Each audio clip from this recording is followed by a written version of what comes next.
Hello दोस्तों। आप सभी कैसे हैं? मुझे आशा है कि आप सभी अच्छे होंगे।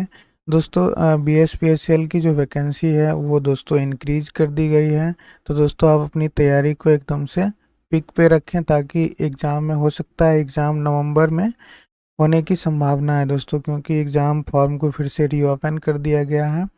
तो इसमें थोड़ा 10-12 दिन का टाइम देगा वो एग्ज़ाम फिर से फॉर्म अप्लाई करने के लिए। तो आपकी एग्ज़ाम की जो संभावना है दोस्तों वो नवंबर में लगभग ले ली जाएगी।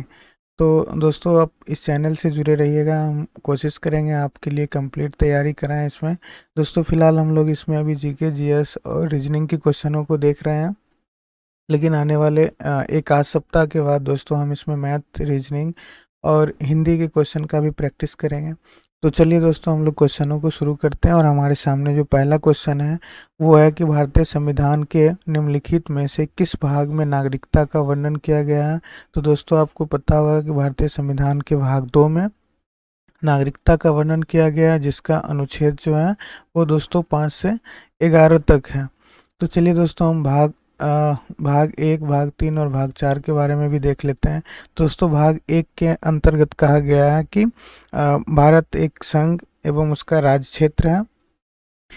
इसकी जो चर्चा है वो दोस्तों अनुच्छेद 1 से 4 के अंतर्गत किया गया। उसी तरह से भाग 3 के अंतर्गत दोस्तों कहा गया मौलिक अधिकार, और मौलिक अधिकार का जो चर्चा है वो हमारे संविधान के भाग 12 से 35 के अंतर्गत किया गया है दोस्तों। और भाग 4 के अंतर्गत कहा गया है कि नीति निर्देशक तत्व और नीति निर्देशक तत्व का जो वर्णन है वो अनुच्छेद 36 से लेके 51 तक है। दोस्तों आपका सही आंसर भाग 2 होगा।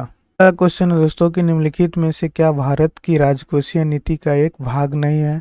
तो देखिए दोस्तों यहाँ पे निवेश रणनीति, सब्सिडी और कल्याणकारी व्यय जो है ये भारत की राजकोषीय नीति का एक भाग है, जबकि मौद्रिक नीति जो है दोस्तों ये आरबीआई का एक भाग है। इसलिए ऑप्शन ए आपका सही आंसर हो जाएगा, क्योंकि कह रहे हैं यहाँ पे कौन सा मौद्रिक नीति का भाग नहीं है। अगला क्वेश्चन है दोस्तों कि वर्मी कंपोस्ट डैश की सहायता से खाद तैयार करने की एक विधि है। तो दोस्तों आप सभी को पता होगा कि वर्मी कंपोस्ट जब बनाई जाती है तो उसमें केचुआ की सहायता ली जाती है। तो ऑप्शन ए आपका सही आंसर हो जाएगा। अगला क्वेश्चन है भारतीय संविधान के अनुसार आधिकारिक कामकाज हेतु अंग्रेजी भाषा का उपयोग निम्नलिखित में से किस वर्ष बंद कर दिया गया था। तो दोस्तों भारतीय संविधान के अनुसार आधिकारिक कामकाज में अंग्रेजी भाषा को बंद कर दिया गया था 1965 ईस्वी में। ऑप्शन 3 इसका सही आंसर हो जाएगा। अगला क्वेश्चन है किसी देश का सकल घरेलू उत्पाद, जिसको हम जीडीपी के नाम से जानते हैं, निम्नलिखित में से किन क्षेत्रों में उत्पादन का योग होता है। तो दोस्तों आपको पता होगा कि देश की जो जीडीपी जब निकाली जाती है दोस्तों, तो उसमें प्राथमिक प्लस द्वितीय और तृतीय तीनों क्षेत्रों को मिला के दोस्तों उसके जो कुल रेवेन्यू होते हैं उसी से जीडीपी निकाली जाती है। तो ऑप्शन बी कह रहा है देश के प्राथमिक, द्वितीयक और तृतीय क्षेत्र। तो ऑप्शन बी आपका सही आंसर हो जाएगा। अगला क्वेश्चन है कि पादप कोशिका में लवक, दोस्तों ध्यान रखिएगा इसे पेलेस्टीड के नाम से भी जाना जाता है। लवक निम्नलिखित में से क्या कहलाते हैं। तो दोस्तों पादप कोशिका में जो लवक होते हैं वो क्लोरोप्लास्ट कहलाते हैं। ऑप्शन 3 आपका सही आंसर हो जाएगा। दोस्तों क्लोरोप्लास्ट के अंदर ही क्लोरोफिल नामक वर्णक पाया जाता है, जिसके कारण पत्तियों का रंग हरा दिखाई देता है। और क्लोरोफिल के अंदर जो है दोस्तों वो मैग्नीशियम नामक धातु पाया जाता है। अगला क्वेश्चन है निम्नलिखित में से कौन से नए बलित पर्वत हैं। तो दोस्तों इनमें जो भी पर्वत हैं उनमें सबसे नवीन बलित पर्वत जो है वो सतपुरा की श्रेणी है। और ऑप्शन 3 आपका सही आंसर हो जाएगा। दोस्तों सतपुरा की जो श्रेणी है वो कहाँ स्थित है, तो मध्य प्रदेश में स्थित है। अगला क्वेश्चन है काशी विश्वनाथ मंदिर निम्नलिखित में से किस नदी के तट पर स्थित है। तो दोस्तों ये उत्तर प्रदेश के वाराणसी में गंगा नदी के तट पर स्थित है। ऑप्शन ए आपका सही आंसर हो जाएगा। दोस्तों आप हमें कमेंट में बताइएगा कि काशी विश्वनाथ मंदिर जो है वो किस भगवान से संबंधित है, आप हमें कमेंट करके जरूर बताइएगा दोस्तों। अगला क्वेश्चन है कि निम्नलिखित में से कौन सी पर्वत चोटी नेपाल में स्थित है। तो दोस्तों नेपाल में स्थित पर्वत की जो चोटी है वो धौलागिरी है। ऑप्शन 3 आपका सही आंसर हो जाएगा। अगला क्वेश्चन है ब्रिटिश कालीन संपूर्ण भारत में प्रांतीय विधानसभाओं और मंत्रालयों हेतु निम्नलिखित में से किस वर्ष में चुनाव कराए गए थे। तो दोस्तों ये 1937 ईस्वी में चुनाव कराया गया था, जिसमें कुल 11 प्रांत को चुनाव में भाग लेने का मतलब सिफारिश किया गया था, या आप आदेश कहिए, जो भी हो सकते हैं। तो ऑप्शन 4 आपका सही आंसर है। अगला क्वेश्चन है, कल्हन नामक लेखक ने अपने संस्कृत काव्य में निम्नलिखित में से कहाँ के राजाओं के इतिहास को लिखा है? तो दोस्तों आपको पता होगा कि कल्हन जो है वो कश्मीर के बारे में लिखा था, और कल्हन द्वारा लिखित पुस्तक जो है दोस्तों वो राज तरंगिणी है, तरंगिणी, जिसका अर्थ होता है दोस्तों राजाओं की नदियाँ। ध्यान रखिएगा दोस्तों, राजतरंगिणी का अर्थ होता है राजाओं की नदियाँ, और राजतरंगिणी के लेखक कल्हन है, और कल्हन का संबंध कश्मीर के इतिहास से है। तो ऑप्शन ए इसका सही आंसर हो जाएगा। अगला क्वेश्चन है, 1857 के विद्रोह के समय शासक निम्नलिखित में से कौन सा था? तो दोस्तों 1857 के विद्रोह के समय बहादुर शाह जफर जो था वो भारत का शासक था, और ये कहाँ से अंग्रेजों की सामना कर रहा था दोस्तों? तो ये दिल्ली से अंग्रेजों की सामना कर रहा था। तो ऑप्शन 3 इसका सही आंसर हो जाएगा। अगला क्वेश्चन है, निम्नलिखित में से कौन सा एक कवक है? तो दोस्तों यहाँ पे पेनिसिलियम जो है वो एक कवक है, ऑप्शन ए इसका सही आंसर हो जाएगा। पेनिसिलियम की खोज जो है दोस्तों वो एलेक्जेंडर एलेक्जेंडर फ्लेमिंग ने किया था दोस्तों, आपको पता होगा। और पेनिसिलिन जो है पेनिसिलियम से पेनिसिलिन नामक दवा बनाई जाती है जो एंटीबैक्टीरियल मेडिसिन होती है दोस्तों। अगला क्वेश्चन है, निम्नलिखित में से किस प्रकार की कृषि मानसून तथा मृदा की प्राकृतिक उर्वरता पर निर्भर करती है? तो दोस्तों ये प्राचीन निर्वाह कृषि जो है वो मानसून पर डिपेंड होती है। तो ऑप्शन ए इसका सही आंसर हो जाएगा। अगला क्वेश्चन है, बुआई का समय प्रारंभ होने से पूर्व भारत सरकार फसलों का न्यूनतम समर्थन मूल्य क्यों घोषित करती है? तो दोस्तों आप सुने होंगे कि एमएसपी का निर्धारण भारत सरकार फसलों की बुआई से पहले करती है। इसका क्या रीजन होता है? तो चलिए हम लोग ऑप्शन को देखते हैं। तो दोस्तों यहाँ पे पहला ऑप्शन है बीजों के लिए उन्हें धन प्रदान करने के लिए। तो दोस्तों बीज के लिए उन्हें धन नहीं दिया जाता है। अगला है कीमतों की अस्थिरता से किसानों को सुरक्षा प्रदान करने के लिए। तीसरा है सिंचाई करने के लिए उन्हें धन प्रदान करने के लिए। चौथा है वस्तु विनिमय प्रणाली को प्रोत्साहित करने के लिए।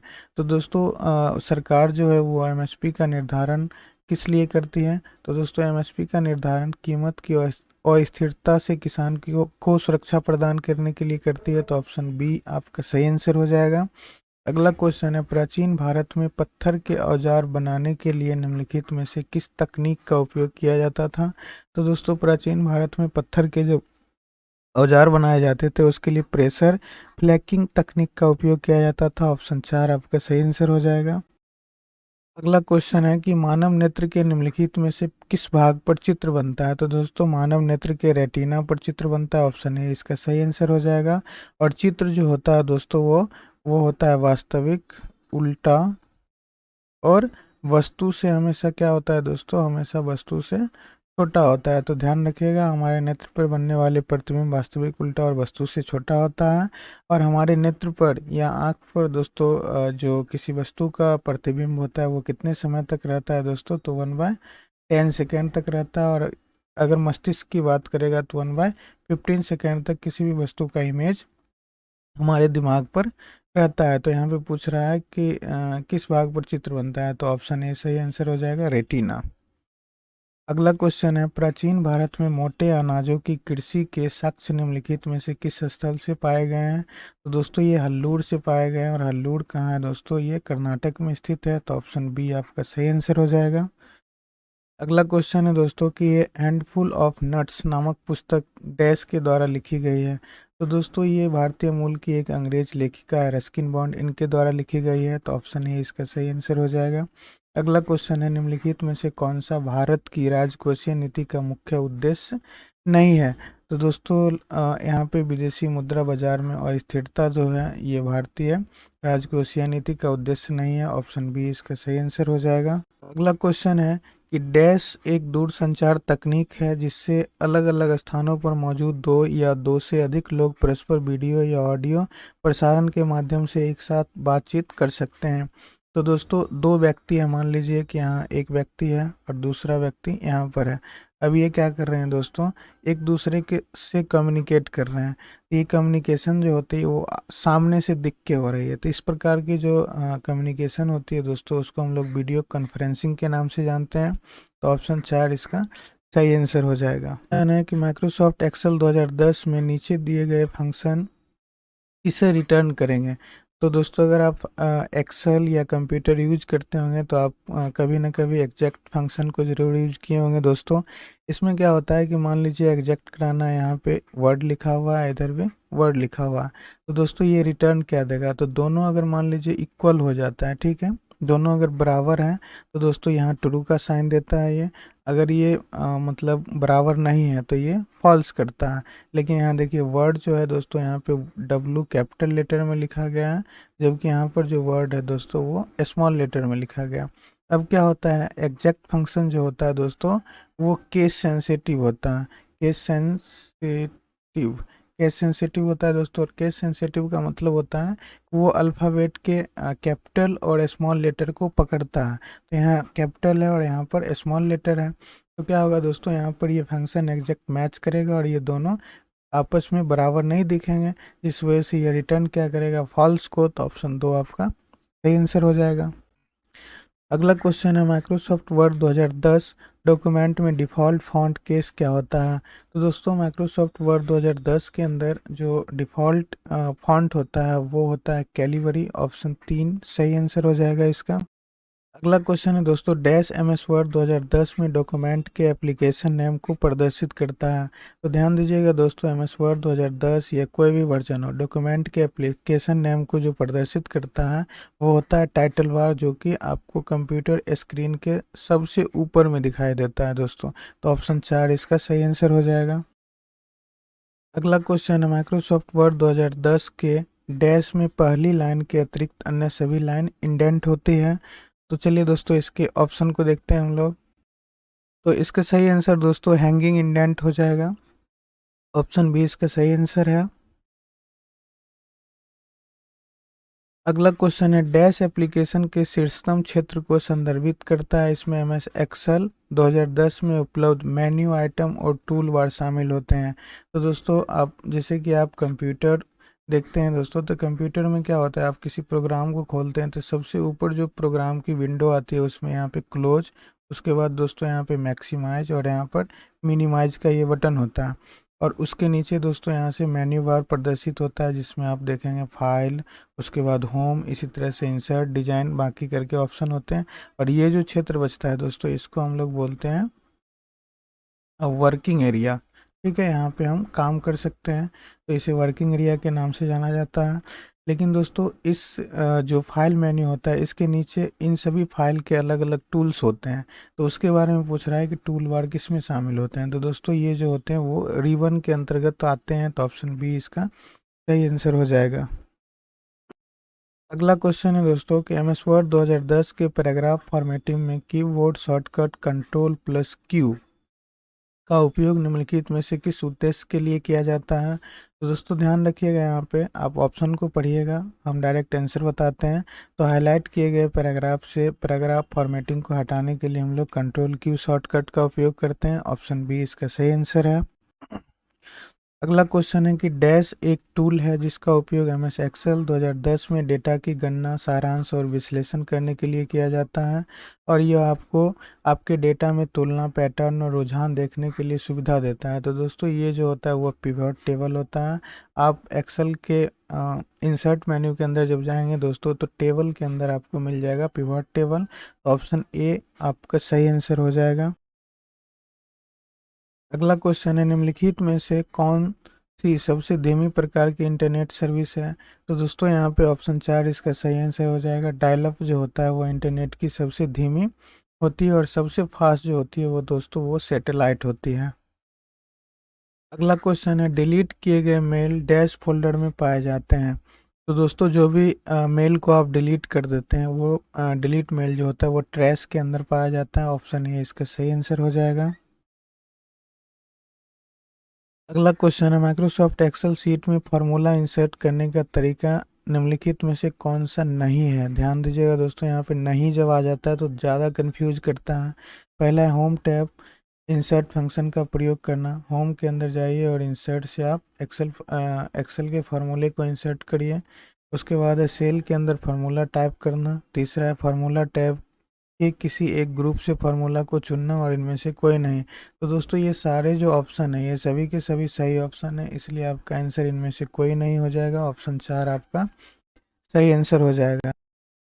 अगला क्वेश्चन है, निम्नलिखित में से कौन सी इंटरनेट द्वारा प्रदान की जाने वाली एक संचार सेवा है। तो देखिएगा दोस्तों, यहाँ पे एफटीपी जो है वो फाइल ट्रांसफ़र प्रोटोकॉल होता है। गोफर अलग चीज़ है। ईमेल जो होता है उसको दोस्तों इलेक्ट्रॉनिक मेल बोलते हैं।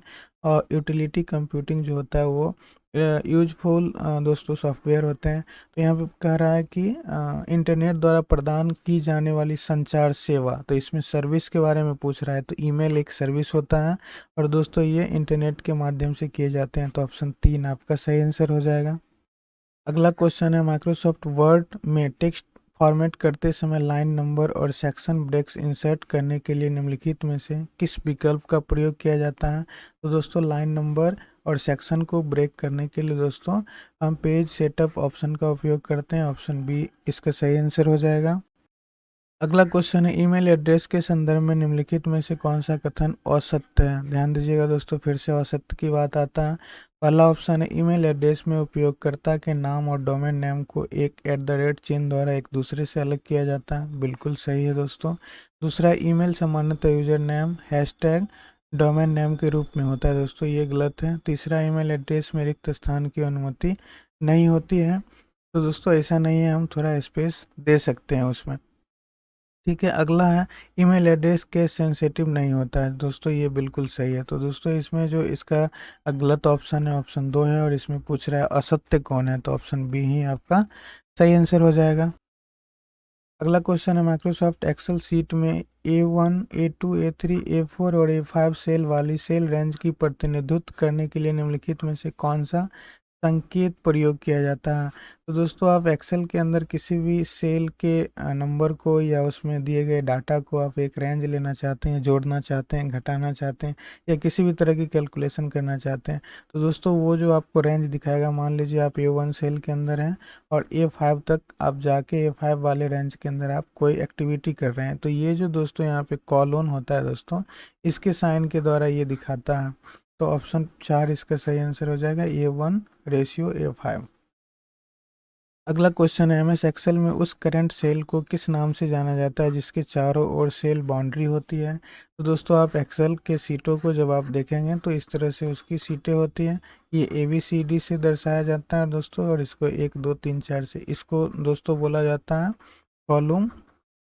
और ये जो होते हैं दोस्तों, ये 1 2 से जो दिखाए जाते हैं इसको बोला जाता है रो। और इन दोनों का जो इंटरसेक्शन होता है दोस्तों उसको बोला जाता है सेल के नाम से। और जिस भी सेल पे आप कर्सर को रखते हैं वो सेल चारों तरफ से हाईलाइट हो जाता है। तो यहाँ पे पूछ रहा है जिसके चारों ओर बाउंड्री बनती है उसको क्या कहा जाता है। तो दोस्तों उसको एक्टिव सेल के नाम से जाना जाता है। ऑप्शन 2 इसका सही आंसर हो जाए। अगला क्वेश्चन है, माइक्रोसॉफ्ट वर्ड 2007 में निम्नलिखित में से कौन सा विकल्प हमें डेटा को तुरंत और आसानी से टेबल में बदलने की अनुमति देता है। तो दोस्तों ये convert text to table option जो होता है वो ऐसा करने की अनुमति देता है। तो ऑप्शन ए इसका सही आंसर हो जाएगा। अगला क्वेश्चन है, एमएस एक्सेल में निम्नलिखित में से कौन सा विकल्प किसी वर्कबुक में पहली, पिछली, अगली और आखिरी वर्कशीट प्रदर्शित करता है और हमें किसी अन्य वर्कशीट में जाने की अनुमति भी प्रदान करता है। तो दोस्तों ये नेविगेशन बटन ऐसा करता है। ऑप्शन 2 इसका सही आंसर हो जाएगा। अगला क्वेश्चन है, एमएस वर्ड डॉक्यूमेंट में इंसर्ट मेन्यू से निम्नलिखित में से किस विकल्प का प्रयोग बिल्ट इन कैलेंडर इंसर्ट करने के लिए किया जाता है। तो दोस्तों ऐसा हम लोग होम टैब के अंदर क्विक टेबल सेक्शन के अंदर क्विक टेबल ऑप्शन से कर सकते हैं, या इंसर्ट के अंदर भी जाके हम लोग क्विक टेबल ऑप्शन से कर सकते हैं। तो ऑप्शन ए इसका सही आंसर हो जाएगा। अगला क्वेश्चन है, निम्नलिखित में से कौन सा विकल्प इंटरनेट संसाधनों के विशाल डेटाबेस जैसा कि web page, news groups, programs, images आदि को संदर्भित करता है और वर्ल्ड वाइड वेब पर सूचनाओं का पता लगाने में मदद करता है। तो दोस्तों ये जो होते हैं वो मुख्य रूप से सर्च इंजन का काम होता है। तो ऑप्शन 2 इसका सही आंसर हो जाएगा। दोस्तों ये वीडियो आपको कैसी लगी हमें कमेंट करके ज़रूर बताइएगा।